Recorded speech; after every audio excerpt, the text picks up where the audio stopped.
عالم اسلام کی تاریخ کا بہت بڑا دن 17 رمضان مبارک، جس دن اسلام کا سب سے پہلا معرکہ کفر کے ساتھ پیش آیا اور اس کو معرکہ بدر اور غزوہ بدر کہا جاتا ہے۔ اس کو قرآن مجید نے یوم الفرقان بھی کہا ہے، فرق کرنے کا دن۔ یہ وہ پہلا معرکہ ہے جس کی دھاک کفر کے سینے پہ ایسی بیٹھی ہے کہ آج تک عالم کفر بدر کی للکار سے کانپتا ہے۔ ڈاکٹر اقبال نے امت مسلمہ کو ایک مشورہ دیا ہے۔ اس نے کہا ہے کہ شرط یہ ہے کہ فضائے بدر پیدا کر، فضا پیدا کر بدر جیسی، فضائے بدر پیدا کر، فرشتے تیری نصرت کو اتر سکتے ہیں گردوں سے کتار اندر کتار اب بھی۔ اور اسی مضمون کو دوسرے رنگ میں اقبال کہنے لگے، تو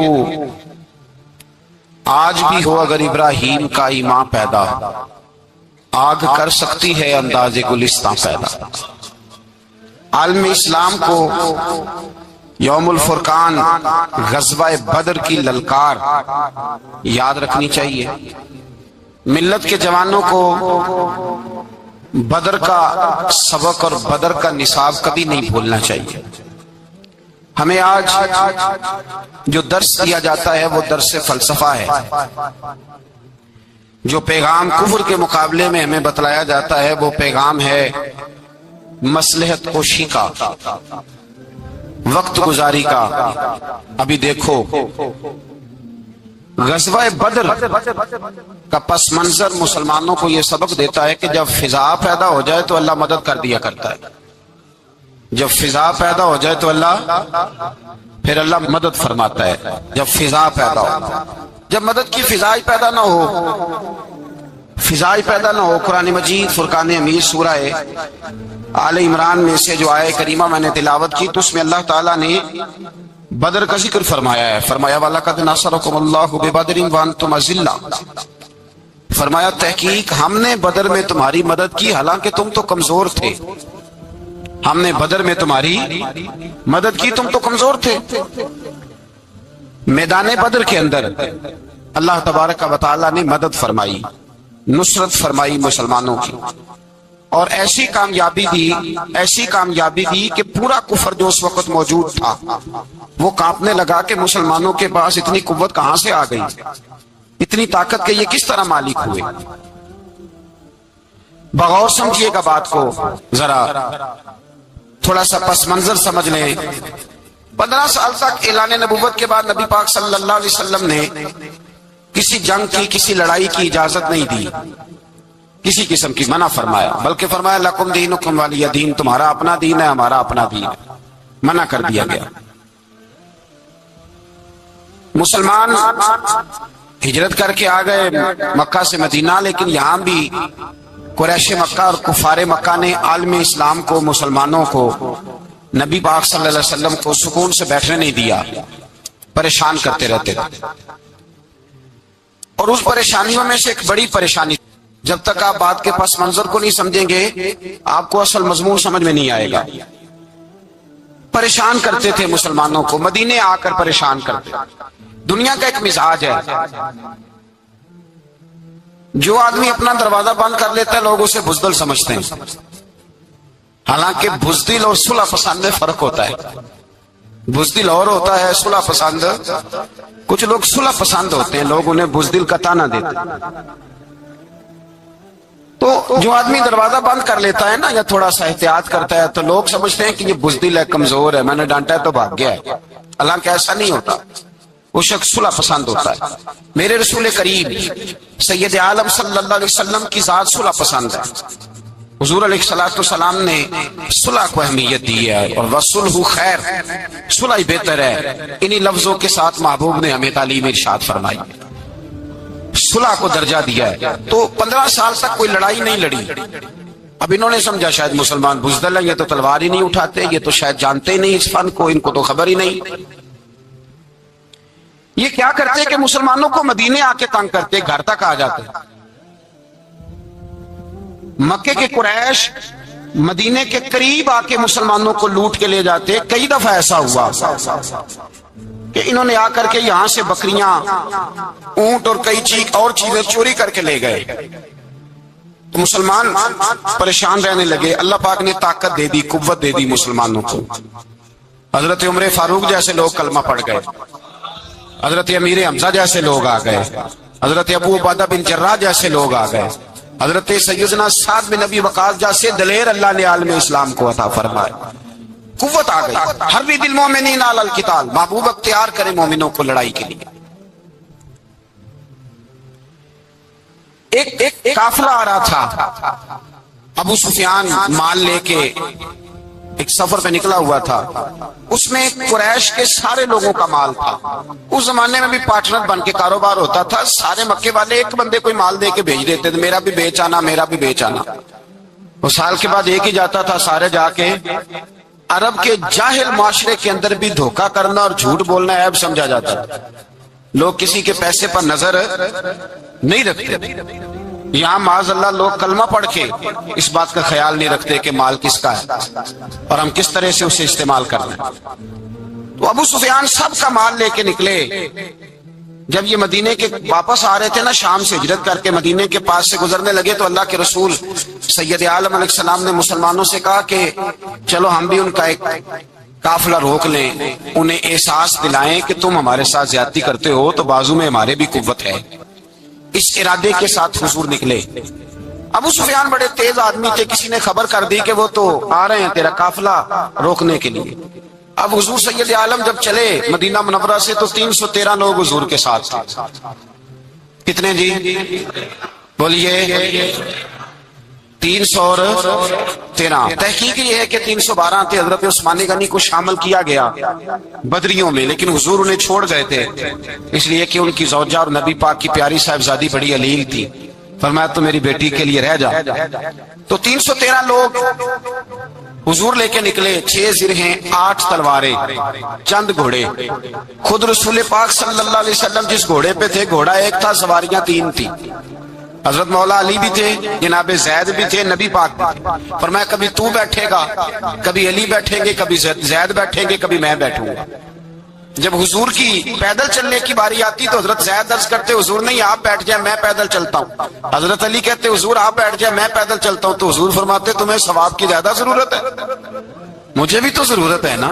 تو رسول کائنات سید عالم صلی اللہ علیہ وسلم بھی پیدل چلتے، یہ تھوڑا سا سامان لے کے نکلے۔ ابو سفیان کو اطلاع ہو گئی کہ وہ تو آ رہے ہیں۔ ابو سفیان نے ایک آدمی کو دوڑایا۔ اس زمانے میں جب کوئی بری خبر دینی ہوتی تھی تو وہ آدمی اپنے کان میں سوراخ کرتا تھا، لہو نکال لیتا تھا۔ وہ جس آدمی کو بھیجا اس نے اپنے کانوں سے لہو نکالا، اپنے اونٹ کے کان کاٹ ڈالے، چیخے مارنے لگا، مکے والوں دوڑو، مسلمانوں نے تمہارا قافلہ لوٹ لیا ہے، بھاگو۔ اب وہ تو پہلے دلیر تھے کہ یہ ہم سے چھپتے پھرتے ہیں شاید معاذ اللہ۔ انہوں نے کیا کیا کہ 1000 کا لشکر، ہر آدمی کے پاس گھوڑا، ہر آدمی کے پاس تلوار، نیزہ، سارے عتبہ، عتیبہ، شیبہ، ابو البختری، امیہ بن خلف، ابو جہل، سارے اکٹھے ہو کے آئے اور نکلے میدان بدر کی جانب۔ ادھر ابو سفیان اس آدمی کو بھیج کے تو دریا کے رستہ ہی بدل گیا، مدینے کے رستے آیا ہی نہیں، خود بچ گیا۔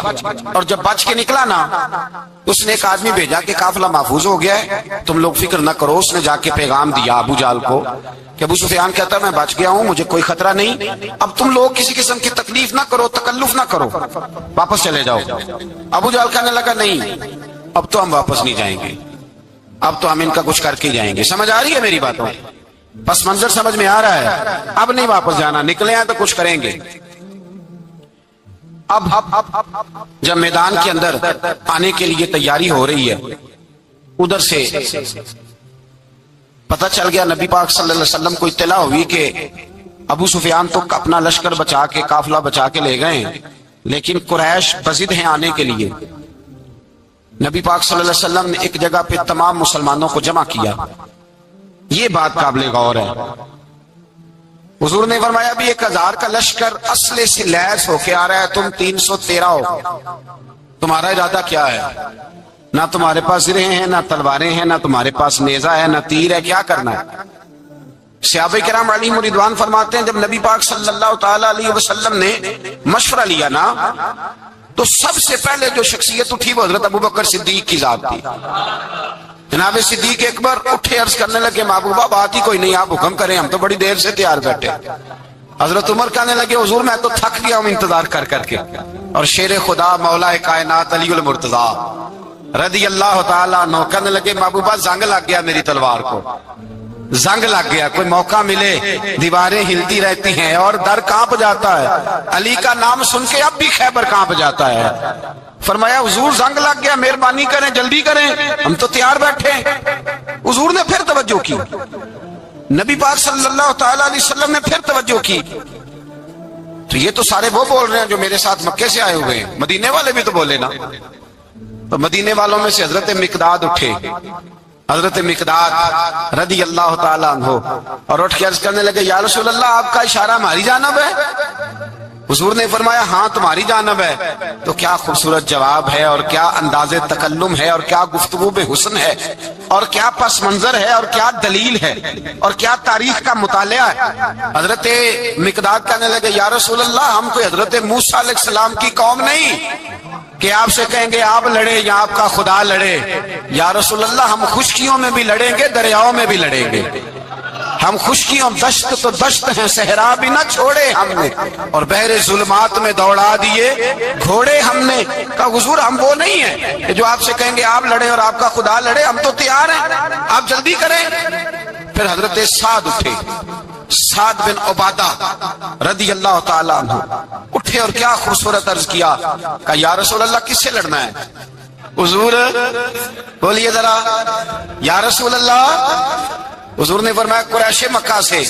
تو صحابی کا بجٹ دیکھیے گا، انداز دیکھیے گا، کہنے لگے حضور سنا ہے جن نظر نہیں آتے، دیو نظر نہیں آتے، سنا ہے دکھائی نہیں دیتے، محبوبہ آپ حکم کریں میں تو جنوں سے بھی لڑنے کے لیے تیار ہوں، میں تو ان دیکھی جگہوں پہ تلواریں چلا جاؤں گا، نبی کا حکم ہو تو کود جائیں ہم سمندر میں، جہاں کو محو کر دے نعرہ اللہ اکبر میں۔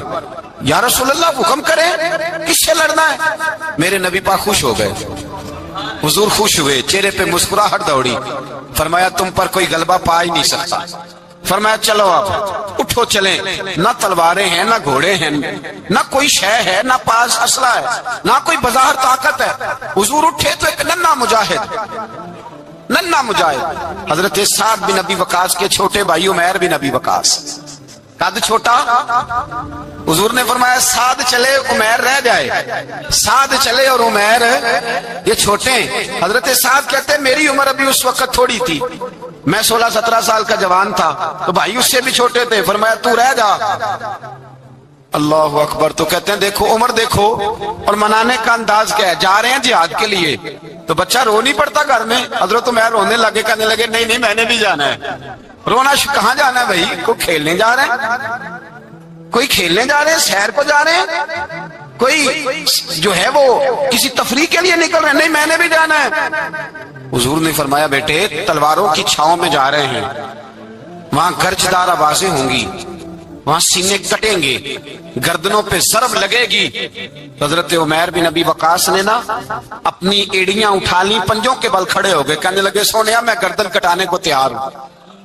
تو حضور نے فرمایا تیرا بڑا بھائی چلا جو ہے۔ حضرت عمیر کہنے لگے حضور قد میں بڑا ہے، طاقت میں نہیں بڑا، قد میں بڑا ہے طاقت میں، کہا یہ قد میں بڑا ہے، جسامت میں بڑا ہے، طاقت میں نہیں بڑا۔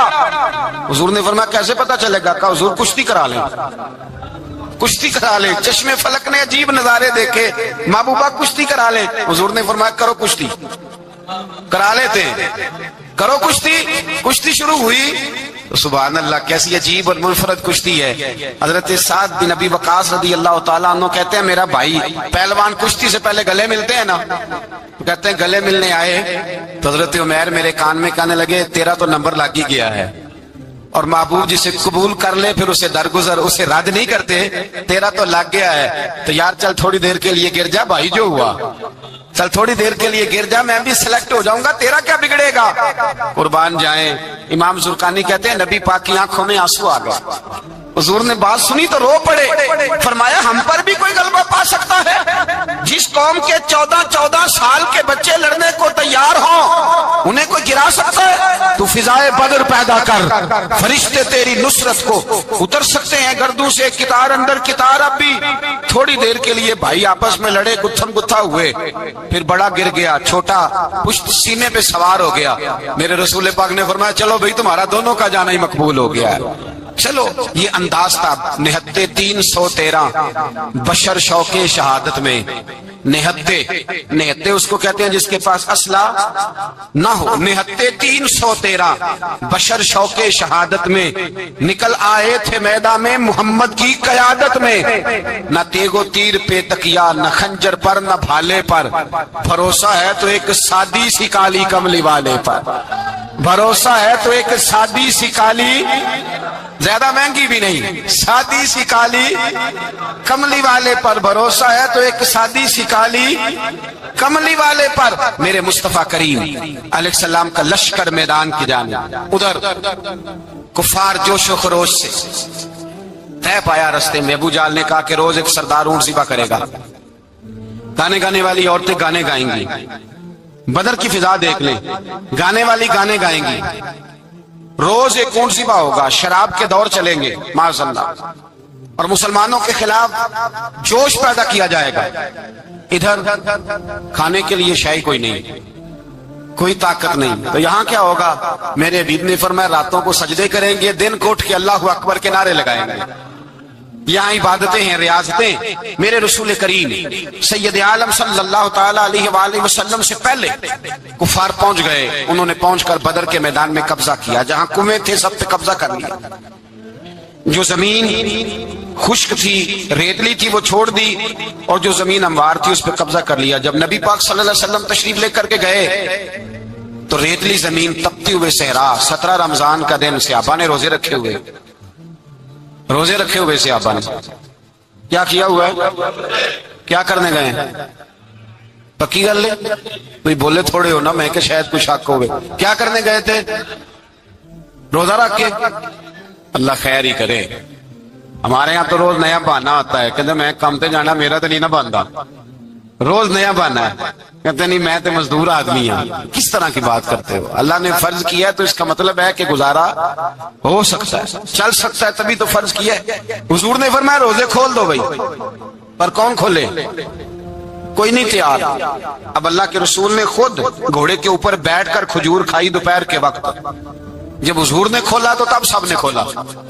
17 رمضان نبی پاک صلی اللہ علیہ وسلم کے آنے سے پہلے انہوں نے کنووں پہ بھی قبضہ کر لیا، ہموار زمین، حضور آئے تو ریتلی زمین ملی، وہیں صحابہ نے ڈیرے لگائے، اب پانی کوئی نہیں، کوئی شے نہیں، تپتا ہوا صحرا، اوپر سے سورج گرمی برسا رہا ہے۔ حفیظ جلندری کہتے ہیں کہ زمین دعا مانگنے لگ گئی، زمین دعا مانگنے لگی، زمین کہنے لگی خدا بندہ مہربانی فرما، تیرے رسول آئے ہیں تو اب ذرا مجھے ٹھنڈا نہیں کر دیتا۔ حفیظ جلندری کا نظریہ ہے، وہ کہتے ہیں زمین دعا مانگنے لگی، زمین کہنے لگی مولا تیرے حبیب کے قدم جب میری اس خاک پہ آئے، الہی حکم دے سورج کو اب نہ آگ برسائے۔ زمین کہتی ہے تیرے حبیب کے قدم جب میری اس خاک پہ آئے، الہی حکم دے سورج کو اب نہ آگ برسائے، میرے دامن سے گر ان کو ہوائے گرم آئے گی تو مجھ کو رحمت للعالمین سے شرم آئے گی، میرے دامن سے گر ان کو ہوائے گرم آئے گی تو مجھ کو رحمت للعالمین سے۔ زمین کہنے لگی مجھے شرم آئے گی کہ محبوب آئے ہیں اور میں، یا اللہ مہربانی کر۔ حفیظ جلندری ویسے تو حضور کی دعا، صحابہ کی دعا سب کی بات ہے، وہ کہتے ہیں زمین نے دعا مانگی، جب دعا مانگی تو اللہ نے بارش عطا کر دی۔ حضور نے فرمایا لو بھی حوض بنا لو، پانی بھر لو۔ صحابہ کہتے ہیں چھوٹے چھوٹے حوض بنا لیے، پانی ہم نے ان کے اندر جمع کر لیا، جانوروں کو پلایا، خود بھی ہم نے وہ پانی رکھا وضو کے لیے، غسل کے لیے۔ فرماتے ہیں اب ریتلی زمین تھی تو سمجھ لیں بارش پڑنے سے پکی ہو گئی، ان کی جانب کیچڑ ہو گیا، پانی ختم ہو گیا، کافروں کی طرف ختم ہو گیا۔ یہاں حالات اس طرح کے ہیں کہ یہاں پانی جمع ہے، وہاں ختم ہوا، اور تاریخ کا عجیب حوالہ دیکھیں، حضور کو شہید کرنے آئے، 2 کافر رات کو چپکے سے اس حوض سے پانی پی رہے تھے جو مسلمانوں کا حوض ہے۔ ایک صحابی کہنے لگے حضور کافر پانی پی رہے ہیں، ہمارے حوض سے ماروں؟